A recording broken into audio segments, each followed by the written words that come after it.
It begins with the sound of bells. But not the jubilant kind. Not the kind that marks weddings or harvest or homecoming. Now these bells toll like breath held too long. They ring over stone corridors slick with candle wax and incense, where children walk barefoot in the dark. It is the year 1290, and somewhere in France, a boy is learning to disappear. He is not a slave.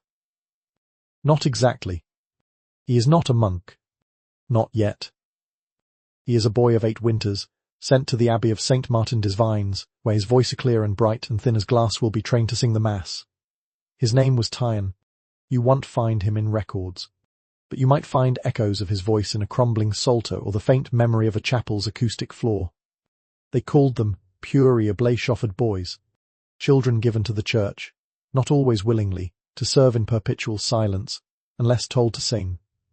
They were, quite literally, offerings.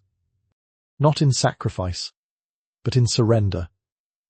You may think this is a story about music, but it is not. This is a story about the cost of sound, of what happens when a child's voice is taken, not with force, but with ritual.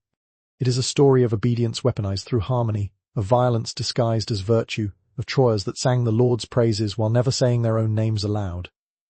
And it is a story, still ringing today. Theon learned quickly that silence was the holiest sound. The monks prized it more than gold. Not just any silence, but cultivated, deliberate, spiritual silence.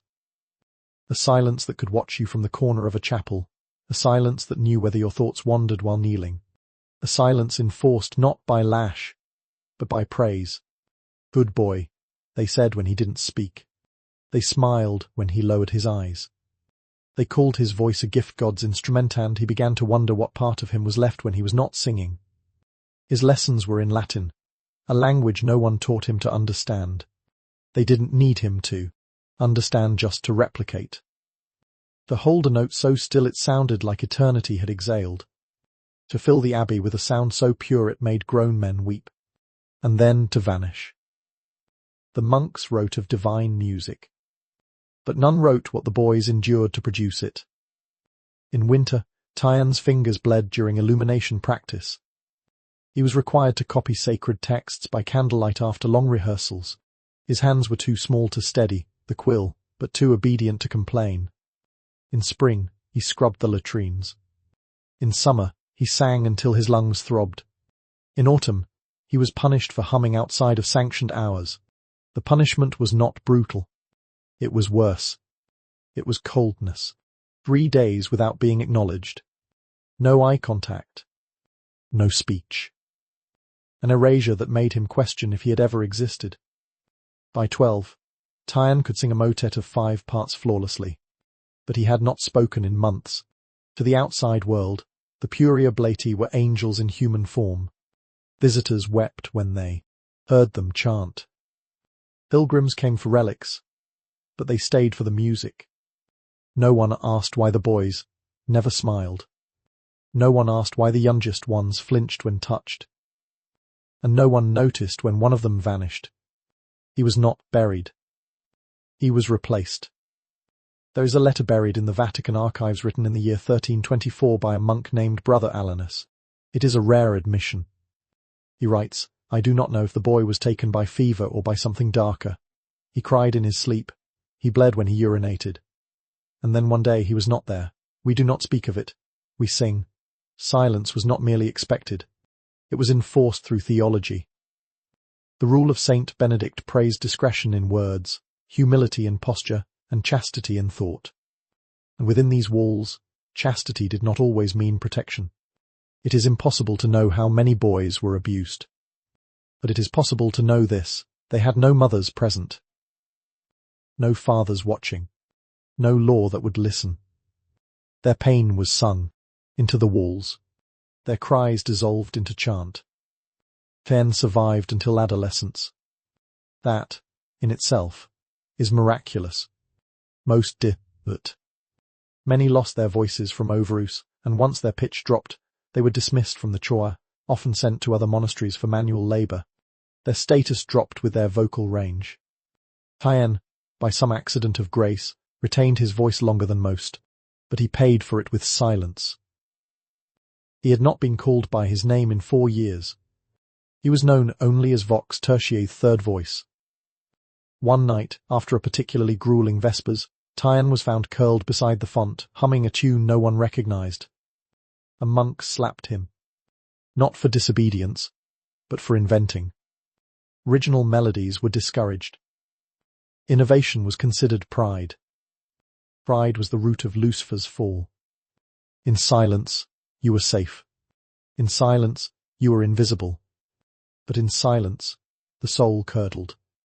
Now, pause. And imagine this. You are sitting in a cathedral. The architecture, towers above, designed to dwarf your sense of self. Stained glass flickers with stories of redemption. You hear the choir begin. It is transcendent. You cry. You feel God. And somewhere behind the apse, a boy kneels dizzy, barefoot, hungry, hoping the note he sings will end before the pain in his chest bursts. This is not a metaphor. It is a pattern. They say music is the language of the soul. But what if the soul is gagged? What if the only language allowed is borrowed? Latin syllables uttered by boys who never knew what they meant. For Tyan and hundreds like him, the chant was not expression. It was performance. It was the sound of submission. By the time he turned 15, Tyan no longer remembered the voice of his mother.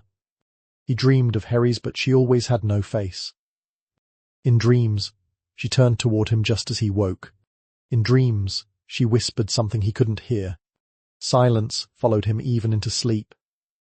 It was around this time that his voice began to change. You crack just once during the introit. A single, faltering syllable. It was like a small betrayal, the kind that does not go unnoticed in holy places. Within a week, Tyan was removed from the choir. No announcement. No ritual. Just a glance from Father Petronius, and another boy stood in his place. He was assigned to the scriptorium. There, he spent 8 hours a day bent over calfskin, copying the same words he had once sung. But the worst punishment wasn't the loss of song. It was being addressed again by name. As if suddenly the monks remembered he was a person. But by then, Tyan no longer remembered how to speak. Elsewhere in Europe, the story repeated. In the cloisters of Siena, in the damp halls of Durham, in the high Alps of Einsiedel, the same rituals were practiced. Tiny boys, sharp voices, immaculate silence. One chronicler in Sulberg writes, "The smallest ones are the best. Their voices are pure, because their minds are not yet troubled. They sing like lambs. Unknowing. Unknowing." That was the key. The less they understood, the better they sang. To know was to falter. To awaken was to corrupt. The ideal chorister was not the brightest or the strongest. It was the most obedient. The most still. Which is why the stories of Caspar, Laurentius and Johannes are never told. Because they spoke.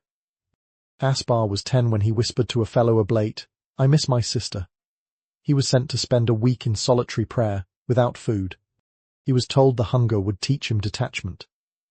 Laurentius wrote a poem in the margin of a psalm. It was just a few lines about the stars, nothing blasphemous. He was never seen again. Johannes tried to run. They caught him before he reached the orchard wall. The next morning, he was returned to the chapel with bruises along his arms. No one asked. He sang that morning as if nothing had happened. And then his voice failed him completely. These are not legends. These are fragments found in footnotes, in papal correspondence, in private letters between abbots. History does not erase cruelty. It buries it under incense and gold leaf. There is one letter still extant in the Bibliotheca Apostolica Vaticana, written in 1372 by a monk named Benedictus of Cluny. He confesses, almost shamefully, "Sometimes I wonder if the angels we seek in their song are simply their pain reshaped into harmony." That line has never left me, because it reveals the deepest wound of all, that the Church, in all its glory, may have mistaken suffering for sanctity. Tyan lived to be 27. He never left the monastery. He became a scribe, then an herbalist. He was gentle, quiet, diligent. But he never sang again. Not once. On the day he died peacefully, of some slow fever, a younger monk wrote in the margin of the infirmary log, "Brother Tyan passed this morning. He wept in his sleep last night." A final note. A final sound. But this story doesn't end in the Middle Ages, because in Vienna, in the 1700s, these Vienna Boys' Choir was founded in the same mould. Because in Paris, until the late 19th century, castration was still secretly practiced to preserve boy sopranos. Because in Rome, Alessandro Moreschi, the last known castrator, recorded in 1904 a version of Ave Maria so fragile, so tremulous, that even now it sounds like grief itself has been taught to sing. And even today, in some corners of the world, children are silenced in the name of beauty, in the name of obedience, in the name of God. What is the price of a perfect voice? What is the cost of an unbroken note? And when you next hear a choir echo through an old cathedral, will you hear what is missing? Not the sound, but the silence it was carved from. Silence has a lineage. It is not born of absence, but inheritance. Passed like a candle's flame from one to another quietly, without asking permission. In 1599, in a small town near Ghent, a child named Willem was admitted into a Jesuit college at the age of 6. His father was a brewer, devout, and bankrupt. His mother died in childbirth. The church offered education, structure, salvation. In return, Willem offered his voice. His vocal range was extraordinary. Documents refer to him almost clinically as clarissima vox puerilis, the clearest childish voice. He was relocated to Antwerp, where the Jesuits maintained an elite musical program for court and ecclesiastical performance. What followed should be triumph. It was not. It was disappearance. At 8, he performed before a visiting cardinal. At 10, he was forbidden from writing letters home. At 12, a physician was called because his growth had slowed unnaturally. A marginal note from that visit reads, "The child is pale and refuses meat, sleeps poorly, speaks seldom." He was still singing, still praised. But the voice was not his anymore. It belonged to Rome, to God, to the institution that had renamed him Lucianus in the Troy Registry, perhaps to mark a new birth, perhaps to erase the first one. No record exists of Willem's adult life. But in the archives of a minor convent, there is a single composition entitled, unsigned, containing a melodic line unlike anything else of the period. It doesn't resolve. It drifts. It holds a high B flat impossibly long, then drops into a silence no notation can capture. One modern historian annotated it with a question: did he write this for himself, or for the boy he used to be? Throughout the 17th and 18th centuries, this tension between divine sound and human silence became more refined, more institutionalized. Enter the castrati. Boys taken primarily from poor Italian families and castrated before puberty to preserve the purity of their soprano range. The procedure was illegal. It was done under the guise of medical necessity, a vague term used to mask mutilation with sanctity. Raw estimates suggest 4,000–5,000 boys were altered each year in Italy alone during the Baroque period. Only a handful became stars. The rest vanished into monasteries, second-tier choirs, or worse. Those who succeeded became idols worshipped, painted, seduced, and applauded. But none were permitted to marry. Most lived in physical pain. Many died young. And none had a choice. Imagine now the voice of Farinelli, one of the most famous castrator. Audiences described his voice as divine, infinite, terrifying. He could hold a note so long that musicians around him stopped playing to watch. They called it a miracle, a wonder, a gift. But few asked what was taken to make that sound possible. Here lies the core paradox of the entire tradition, the most sacred sounds of the West, its hymns, its masses, its oratory also built on silenced bodies. The architecture of holy music rests upon the backs of children who could not say no. Obedience was the medium. Pain was the tuning fork. And beauty. Beauty was both the disguise and the justification. By the 19th century, the tide began to shift. Science began to question what religion once defended. Doctors condemned the castration of children as barbaric. Philosophers, especially those influenced by Rousseau and the early Romantics, criticized institutions that separated children from their families, and yet, the legacy of silence lingered. Even after the last legal castration for music Sandro Moreschi in the 1860s, the echo remained. His recordings survive. They are ghostly. Not because of the audio quality, but because you can hear the body resisting. His Ave Maria is not triumphant. It is fractured. You can hear where his lungs pull short, where his vocal muscles strain to imitate a lost boyhood. It is not a song. It is a haunting. Now bring your ear closer. Because what we're listening to now is not history. It is a sister. And systems survive by adapting. In the 20th century, the Vatican finally banned the use of castrati in church choirs. A few voices protested the ban not because they wanted more children harmed, but because they feared the loss of the purity of sound. That phrase. It reappears. Again and again. Purity. As if impurity were the problem. As if maturity were a flaw. As if boys were born simply to be reshaped into vessels for other people's transcendence. And yet, even as the official system was dismantled, its echoes found new forms. Silence was no longer enforced with scalpels and ropes. It came now in the form of contracts, of expectations, of gifted programs and elite conservatories and discipline for excellence. A boy in a modern conservatory may not be beaten for speaking. But what happens when he says, "I don't want to sing anymore"? Will he be heard? Or will someone say, "But your voice is too special to waste"? And just like that, the cycle begins again. Silence adapts. It always has. It moves where the language changes, but its shape is familiar. The 21st century does not traffic in chant the way the 13th did. It does not raise cathedrals to silence. It raises platforms, stages, fees. It promises voice to all. But there is a difference between volume and voice, between being heard and being understood. And even now, somewhere, a child is learning that their worth is tied to how well they perform.